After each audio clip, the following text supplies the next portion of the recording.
Holy cow, every cookie she touches actually crumbles into a million pieces. Prince Harry and Meghan Markle, I didn't think I would be saying this today, have the biggest Hollywood flop in history. Cookie Queens is the biggest box office disaster ever. Meghan Markle just stepped out to help promote the new documentary about Girl Scouts that she and Archewell helped to executive produce. But instead of spotlighting the girls or the organization or the film, Meghan Markle made it all about herself. Who's surprised? Prince Harry, helicopter pilot for 10 years in the British Army? Simmer down, Meghan. Meghan Markle recently made a public appearance to promote a new documentary about the Girl Scouts, a project she and her non-profit, Archewell, played a key role in producing. One might expect the focus to be on the incredible stories of young girls, or the inspiring mission of the organization, or even the documentary itself. But, as has become familiar, Meghan seemed determined to make the moment all about her. Who's really shocked at this point? It's like clockwork. When the spotlight is meant for someone or something else, Meghan finds a way to steer it back to herself. Think about it. Prince Harry, who served 10 years as a helicopter pilot in the British Army, remains a background figure in these moments. On this occasion, instead of engaging with questions aimed at the inspiring young participants or the significance of the Girl Scouts, Meghan's response pivoted toward herself. She wasn't asked, "How do you overcome tough times?" or "What motivates you on hard days?" Questions that could open heartfelt, relatable conversations. Nope. The inquiry revolved around the documentary's release date, Friday, August 7th, when the film is set to debut in a remarkable 446 cinemas across the United States. This is a couple who had international publicity around this movie, and they could not make more than $800 per theatre. The humiliation has got even worse, though, because the line that the mainstream media is picking up on, and I don't blame them, by the way, is the fact that Cookie Queens has been beaten at the box office by a CatVideo compilation. I want to be clear as well, guys. None of my criticisms are an indictment on the young girls involved. None of it is. They have been part of this production. They got to meet a duchess, and I will not take that away from them because I'm sure they are so happy and excited and thrilled. And that's awesome for them. That is 100% awesome for them. And I wish them nothing but the best in their future endeavors. But let's also be clear. The entire movie to get you into theaters is just based on, these girls are cute, aren't they?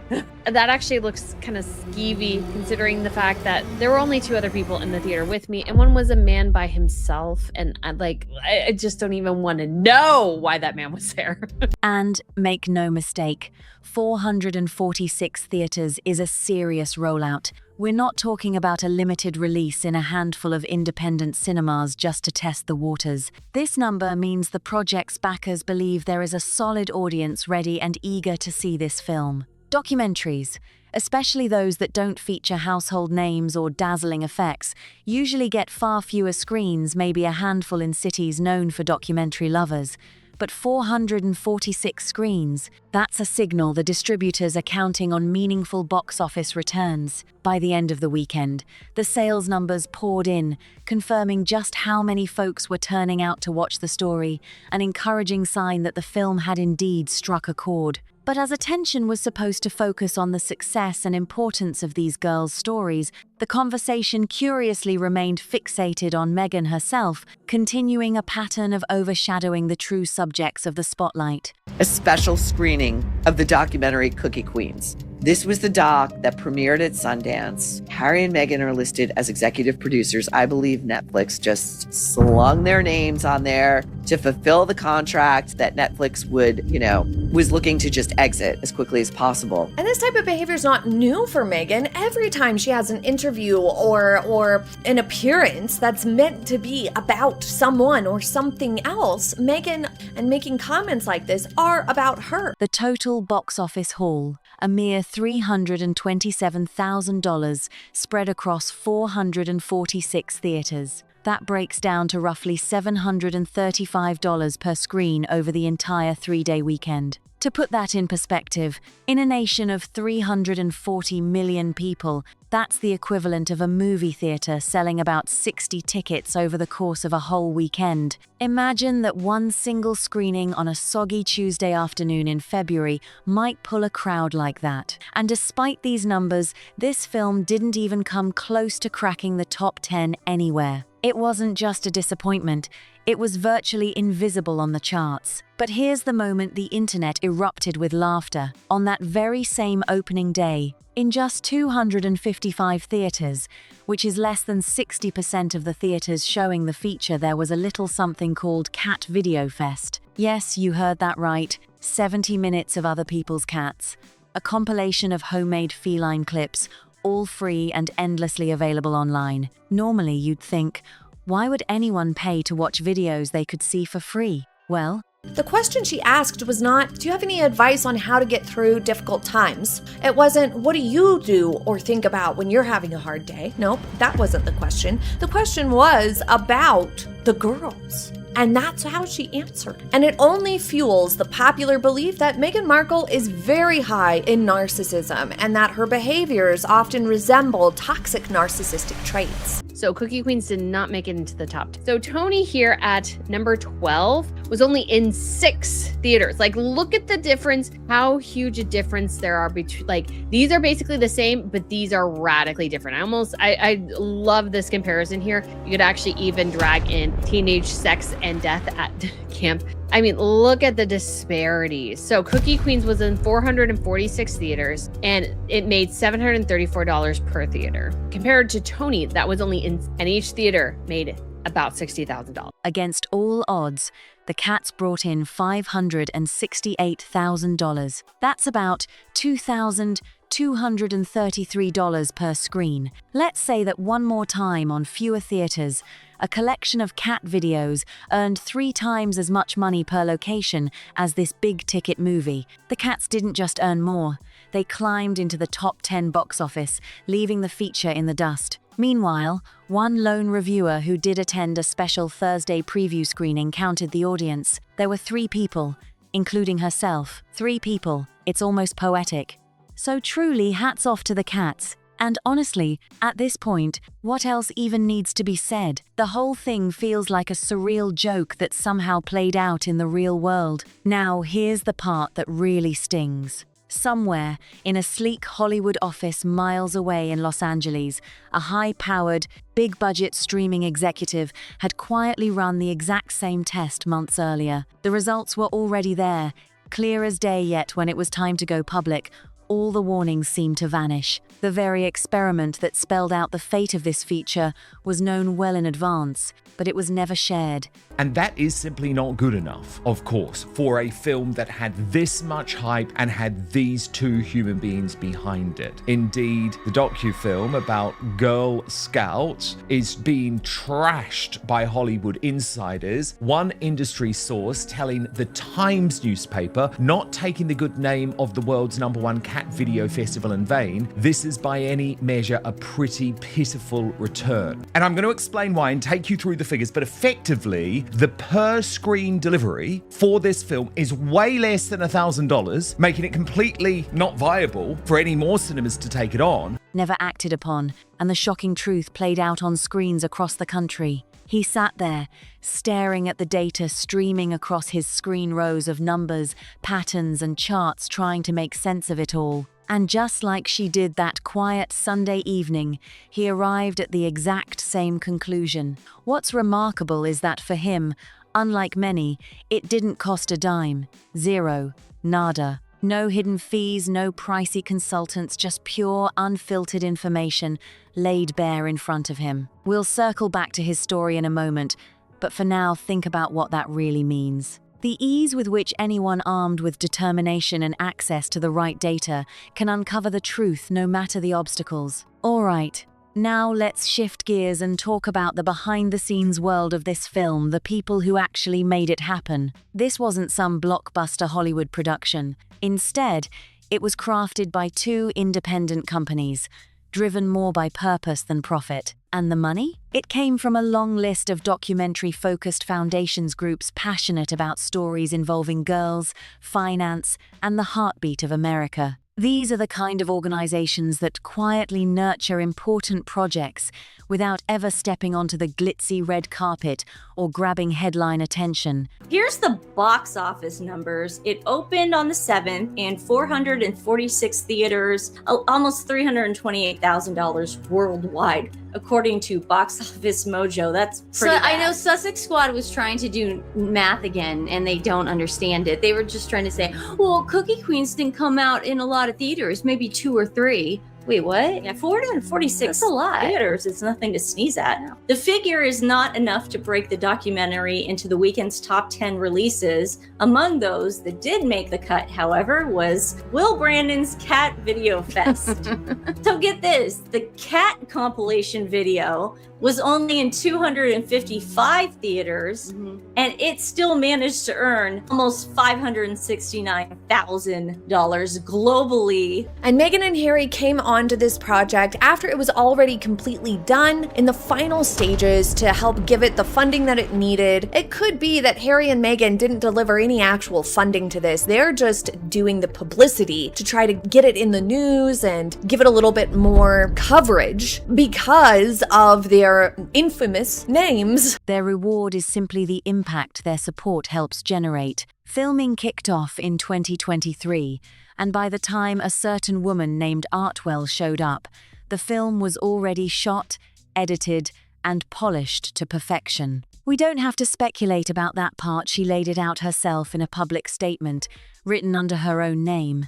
She said, word for word, "When we first viewed the early footage of this documentary, it was immediately something we wanted to be involved in." Notice that carefully, it wasn't a project still in the making or a dream in progress, but early footage of a film actually made by someone else. In other words, she saw a finished documentary, liked it, and decided she wanted to attach her name and reputation to the finished product. That's a move many producers make. Nothing unusual there, except when you start poking around, you realize she wasn't the only one with this idea. In fact, the credits roll out a staggering list of 18 executive producers. 18! And just when you think that's a lot, there are an additional 5 co-executive producers piled on beneath them. For 2 full weeks, she discussed this movie with the passion and protectiveness of a parent, talking about their newborn child. Yet, when you look at the official marquee, her name is just one in a crowded sea of contributors, a name among many, in a lineup so jam-packed it almost feels overwhelming. This sheds light on how collaborative and complex documentary filmmaking can be. So it's CatVideoFest 2026, but I want to watch it. It sounds like it's a curated reel, 70 minutes long, and this is what I love. It's listed that the proceeds will go to animal charities. No celebrities, no powerful, meaningful messaging, and still made more than double the money of Cookie by a wide margin, landing in the top 10 while their project didn't crack. Again, $300-something thousand. Harry and Meghan had to pay to get their names added to this thing as executive producers. I would love to know how much they paid to get their names added to this thing. Oh, it's just too funny. Especially for projects that tackle serious social themes, where support needs to come from numerous sources just to bring the story to light. Imagine you've got a magnifying glass in hand, a whole afternoon free, just what you need to dive deep into something meaningful. But before we get there, let's rewind a bit. This all started with Netflix. Yep, Netflix, the giant streaming platform that had an exclusive first-look deal with the filmmaker behind this project. Here's how it works. She pitches her ideas to them first. They get the right of first refusal, meaning they decide whether or not to invest before anyone else even sees it. So she brought this particular story to Netflix, a warm, heartfelt film about American girls, dreams, and the hustle of small business owners trying to make it. You would think, with a story like that, Netflix would jump at the chance. But no. Netflix took one look, saw the numbers, analyzed everything behind closed doors, and politely declined. And this is the moment that raises eyebrows, Because Netflix doesn't just pass on projects lightly, they handle more money for content than most people will ever see in their entire lives. And yet, they decided this film wasn't worth their investment. That decision should make you stop and think. Forget the box office for now, because box office numbers are a whole different story. Box office happens after the public gets involved, after people buy tickets and raise their voices with their wallets. But Netflix's vote came early, in private, weighty with data and predictive analytics, and they said no.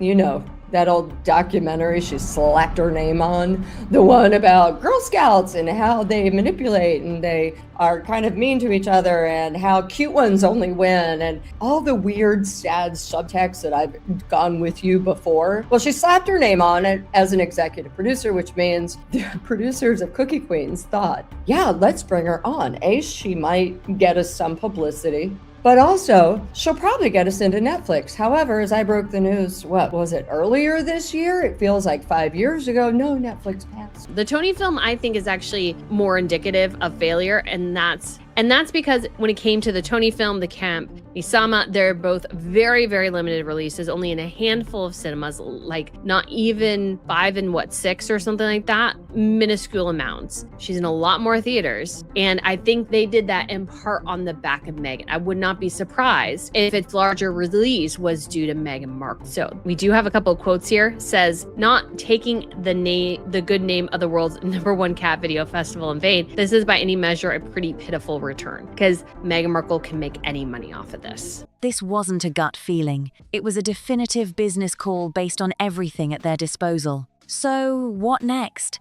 The filmmakers didn't give up.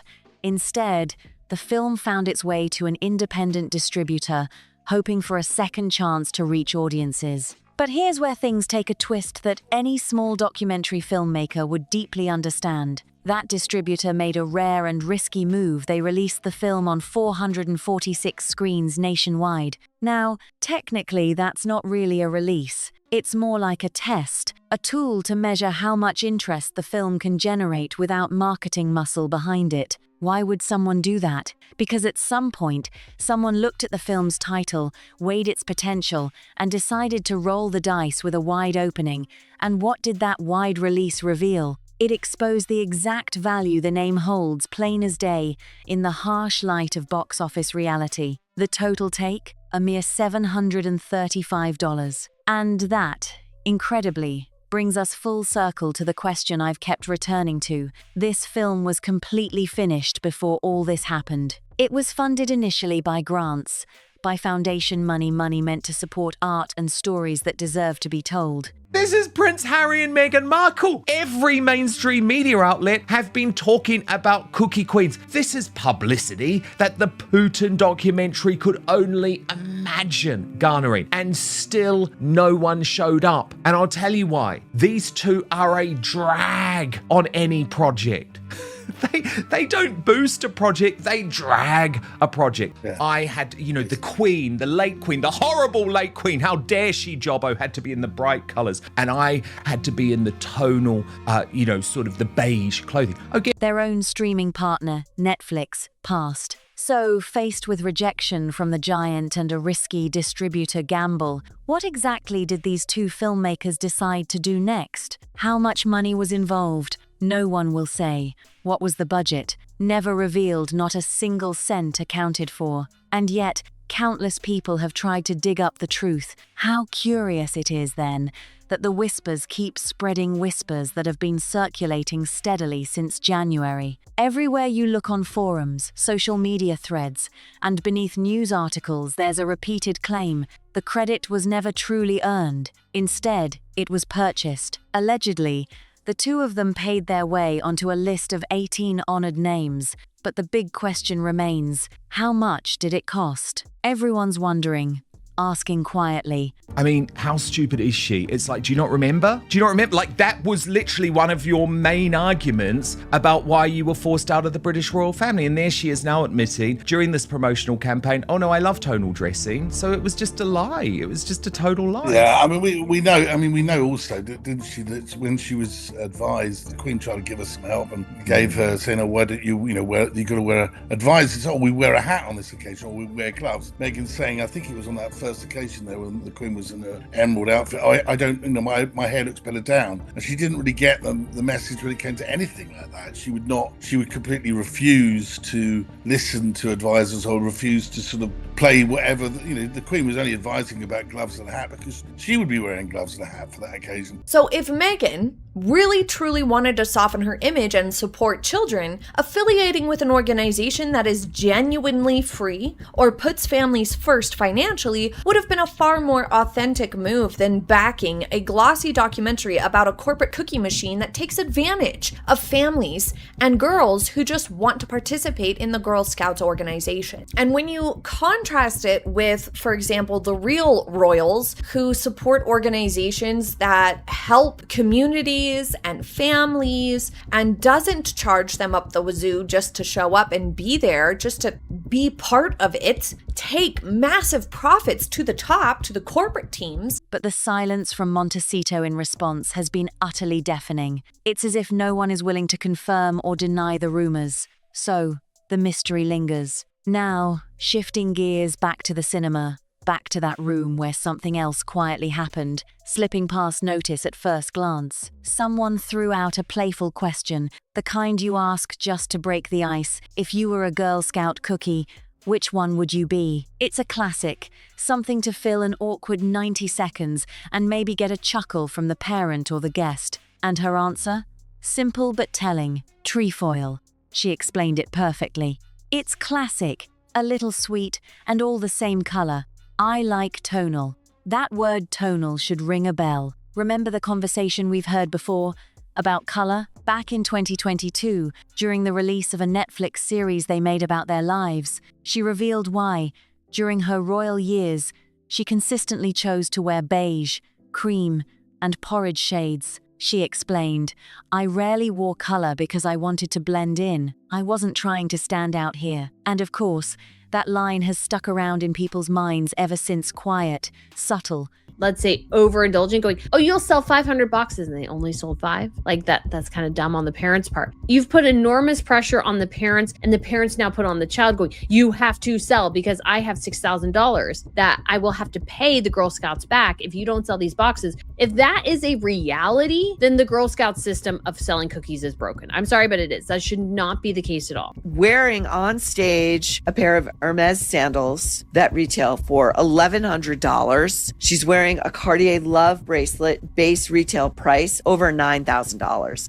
Like, have a sense of proportion. You're in front of Girl Scouts and their families, and they're all, most of them, I'm going to guess, are of modest means. Can you just fucking bring yourself down to earth from this? It's not even like you could say, as with Harry, she doesn't know any better. She grew up in a bubble. She grew up middle class, upper middle class in LA. But, she wasn't rolling around in $1,100 sandals. She knows better. She just can't stop bragging. But spoken loud enough to remember. I don't want to cause any discomfort or shame for the family that was the whole underlying complaint. It's almost like one of the original building blocks of the entire Sussex narrative, the image of a troubled woman, drained of her vibrancy, pushed quietly into the sidelines, fading into the background so she wouldn't eclipse anyone else's spotlight. 4 years later, standing in front of a room filled with Girl Scout parents, people who have nothing to gain or lose, who aren't scrutinizing every word and gesture, she calmly says she just prefers tonal colors. She claims she got the memo, but also admits she never actually read it. The supposed memo, of course, was about what colors truly flatter her, and that's something that's pretty much been a constant. And here is the turning point, where I stop seeing it as just a funny little slip and start getting genuinely intrigued. Because one misstep might be a simple mistake, Royal News Network posted, "Will the embarrassment never cease?" At least for Meghan Markle, it seems unlikely. I don't know why she put herself out there so much on the promotional tour, as it looks even more like a failure on her. She owns it now. And the thing is, it's all well and good for that industry expert to say, well, these documentaries fly on streaming services rather than in cinemas. My question would be then, Meghan, you've got a first look deal with Netflix. Why couldn't you get them to broadcast Cookie Queens? Because it's rubbish and they are done with you. She genuinely did get duped in some sort of way. She thought that she was marrying a multi-billionaire. That's how she saw Harry. Unfortunately, the reality of when she came to him, he was living in Frogmore Cottage with his sort of stash and his picked-apart couch. She found very quickly that he, first of all, is not a cash cow. He's got some inheritance. And second of all, he's useless outside of the royal gates and totally useless in America. A momentary lapse, but two in the same room, within a single hour, one exaggerating her husband's record, the other downplaying Meghan's own participation and presence at these events, and the promotion around the film. It definitely raises some eyebrows. Several reasons come to mind, but a big one is how Meghan uses her royal title. She often has an assistant or staff member introduce her by name and title the moment she enters a room. Can you imagine something more unusual? She leans heavily on that royal status to open doors, secure special accommodations, and gain advantages. It's clear she's very comfortable wielding it to her benefit. So, if Meghan was truly invested in reshaping her public image, softening it to connect with regular people, and genuinely focusing on supporting kids, wouldn't it make sense for her to engage authentically with organizations like the Girl Scouts? Her demands, this director said, were worse than any other actor he had worked with, and he had worked with true A-listers. She would demand private jets if there was not a first-class flight available. And he was like, are you kidding? Like, you think our small production has the ability to fly you on a private jet? Like, you're nuts. But that's how she thinks. She's Beyonce. She does. thought she was Beyonce then. And then she is a social climber, and she wanted to marry. Her success comes entirely on the back of the man she married. She has not achieved great things on her own. She has achieved things, sure. The success she has now is solely the result of Harry and nothing else, of Harry and his connection to the royal family. None of it is based on Meghan Markle's own effort or talents. We're proud to have her and Prince Harry shining a light on these girls' story. Harry's not shining a light. He has not been allowed to speak at all. Instead,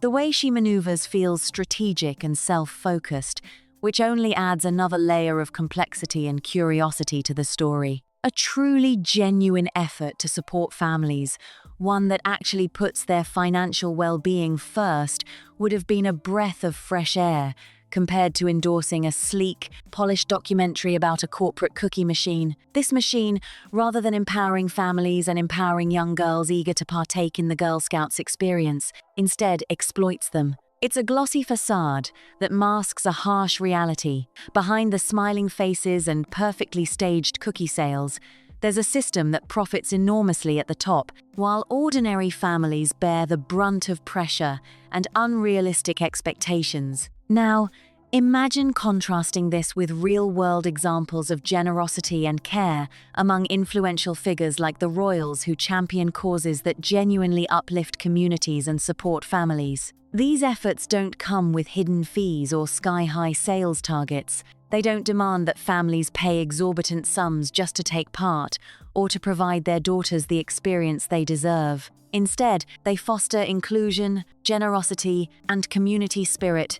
You think this is a big victory, and that somehow all of the stories, which are factual, which is that Netflix has dumped your because Was Never is the worst lifestyle brand in the history of lifestyle brands. Because, what was that show called? I can't even remember. With Love Meghan. With Love Meghan was the worst piece of lifestyle TV programming in the history of lifestyle TV programming. And the fact that they even unfollowed you, Ted included, on social media. It's just so wrong to do what she's doing. She has nothing to stand on her own. You know, she doesn't have her own talent, her own way of just making it herself. I mean, my goodness, you married the prince, okay? Can you just try to do something on your own now? And now you're just, going into the family, his dead mother now. Just is so bad. I can't understand why Harry hasn't already made a move by now, because it's only going to get worse from here. It gets worse. Without turning it into a profit-driven race.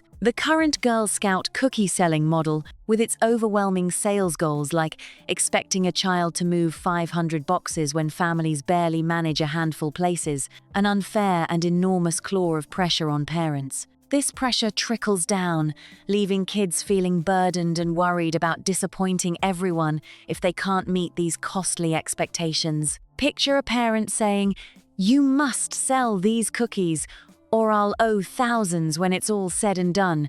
That is not just stressful. It reveals a system fundamentally flawed. When the financial stakes become so high that participation turns into a debt risk, something is broken. This isn't about being tough or hardworking. It's about understanding scale and context. Most families involved in Girl Scouts come from modest means, balancing budgets and everyday challenges. So why does the organization operate as if the cookie sales are a high-stakes corporate game rather than a wholesome community activity? I have no sympathy. Yes, she should give up. She should give up because she sold the world a pup. None of us buy in to what she is selling. And also, she's just really goddamn terrible at it. About offering a place at Buckingham Palace until really at the last minute. And I think that it did seem to me they were fortunate that Harry hadn't responded and had just assumed he would just turn up and there'd be someone there to take his bags and at Buckingham Palace when there are other places, there are other Yes, residences. exactly. That don't have the symbolism attached. Exactly. There needs to be a reality check, an invitation for those in charge to step down from the pedestal of corporate ambition and meet families on their level. Because, at the end of the day, supporting kids and families should be about nurturing confidence and joy, not stressing them out with impossible goals and financial strain. It's time to bring the Girl Scouts back to earth, where it truly belongs. Here's the thing, it's not like you can chalk this up to ignorance like with Harry, where maybe he just didn't see how things worked. No, she absolutely knows better. She grew up in that polished, privileged bubble of upper-middle-class Los Angeles. She wasn't wandering around in those outrageously expensive $1,100 sandals, but she's certainly no stranger to luxury. Yet despite that, she just can't seem to stop boasting. It's like a habit she can't break, flashing that bravado even when it feels unnecessary, even a little cringeworthy. And then there's this tiny but crucial detail that completely unravels the whole project, the calendar. Now, you might think, how could a calendar trip up a film? But in this case, the timing was everything. American Girl Scout biscuit season runs like clockwork, from early February to mid-March. That's the magic window when tables pop up outside grocery stores, orange boxes pile up everywhere, and half the nation dives into heated debates about Thin Mints versus Samoas. It's a 6-week cultural event, practically a phenomenon, a period when a documentary about Girl Scouts and their cookie-selling adventures would naturally resonate and practically sell itself. He was being pushed into a corner by his son, saying that the grandchildren want to see you. But there's been a slow creep in what Harry and Meghan are trying to, after their failures financially themselves and trying to monetize the royal family. We're trying to get back in now because at least we had the security of the property that we would have. We'd have security paid for, and we'd have a role to play. But if they do believe that, they're missing the point about where the royal family was in 2018, 2019 to where it is now. And they are people that have been seen to be attacking. The royal family is not in the same position as it was then when the late Queen was alive. Do you think that potentially Meghan is starting to realise Harry is not all that and she's going to have to go her own way and pursue a sort of Jeff Bezos type of character for the dreams that she wants to live? Because we know she doesn't want to step foot in Britain again, and I know that she has, but I don't know if she'll be stepping foot in London anytime soon. Well, I think you're spot on in her terms of her ambition, but I don't think, with due respect, she's known for a very long time that Harry didn't have the money that she would have liked him to have. But guess what? The film was released in August, totally missing that prime season by a wide margin. One of the US box office analysts tactfully pointed out that for a niche documentary, marketing revolves almost entirely around timing, and this one, unfortunately, couldn't have chosen a worse date. It missed its moment, and with that, it lost its chance to connect and thrive. You start to notice a pattern when you look through the credits and the numbers. 18 executive producers on this one, yet evidently, none of them checked a calendar. And it's not just this project. Look at the track record. The Polo series that flopped hard, Liv's show that no one even finished watching, the adaptation of Times, with Love, Meghan Times shelved before it ever got off the ground. Even Times Archetypes, which sounded promising, fell apart and dragged down a whole Spotify deal along with it. Then there was the Times 40 by 40 Times idea that fizzled out without a trace. These disappointments seem less like coincidence and more like a consistent pattern of missed opportunities and missteps. Each one had potential, but somehow they just couldn't land the critical details or the right moment to truly take off. After 6 grueling years navigating the Hollywood maze, only 2 projects ever really took off, and oddly enough, both revolved around the royal family. That's the bitter irony. In an industry flooding with opportunities, her journey has been marked more by near misses than grand openings. When you tally up all the doors that cracked open just enough for someone to notice her this past year, only to slam shut before she could walk through, it paints a stark picture. Take the Netflix deal, for example. What started as a potentially full partnership last year shrank rapidly to a mere first-look agreement. And insiders weren't shy about saying if there isn't a project ready to present soon, Netflix likely won't renew the contract. This isn't just about creative direction, it's a numbers game. Hollywood moves fast when the attention shifts, and streaming giants are even faster to cut losses when no clear momentum is visible. Then there was the film An Incredibly Complicated Saga. The same institution that appeared on its promotional posters was far from thrilled during production. Their hesitation meant the film only saw the light of day once a handful of external critics had given it the nod. Meanwhile, audiences were unmotivated, and at the box office, she pocketed a mere $735 per screen. Meanwhile, movies about something as trivial as cats drew far bigger crowds. And now, the last possible door. Rumors began swirling about an invitation to visit Buckingham Palace this September, a chance that could have signaled a fresh beginning, a tacit royal endorsement. But it was reportedly declined, and by the time someone reconsidered, they were told the window had closed. Pause for a moment and consider the timing of it all. The public's dollars have already spoken loud and clear, creating a kind of invisible ledger measuring the commercial viability of staying in the spotlight. Meanwhile, Hollywood and streaming platforms watch from the sidelines as interest quietly shifts elsewhere, signaling exits where once there were entrances. The game is ruthless, the clock is ticking, and the choices made now will define what stories still get told about her.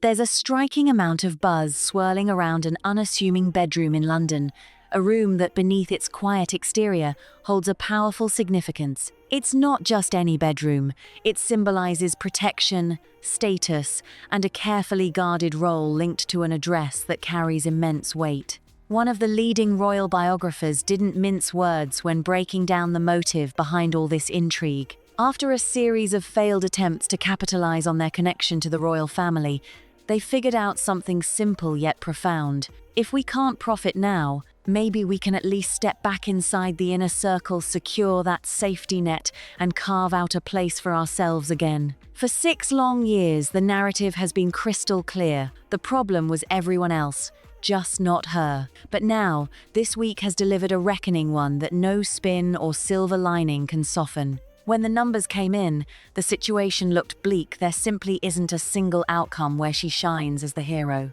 The fallout is already unfolding.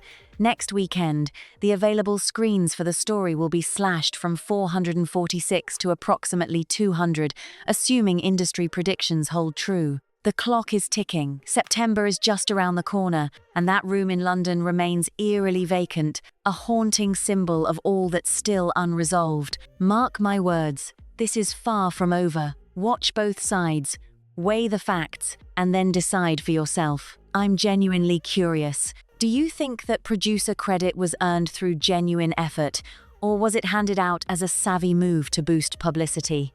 Let me know what you think in the comments. I read every single one and love hearing your viewpoint. If this story has kept you hooked, don't forget to smash that like button. It really helps this channel reach others who are just as fascinated by these intricate tales. And be sure to subscribe, because there's so much more on the horizon. The screen count drops are coming this Friday, and when they happen, someone in that circle is going to shoulder the blame in the public eye.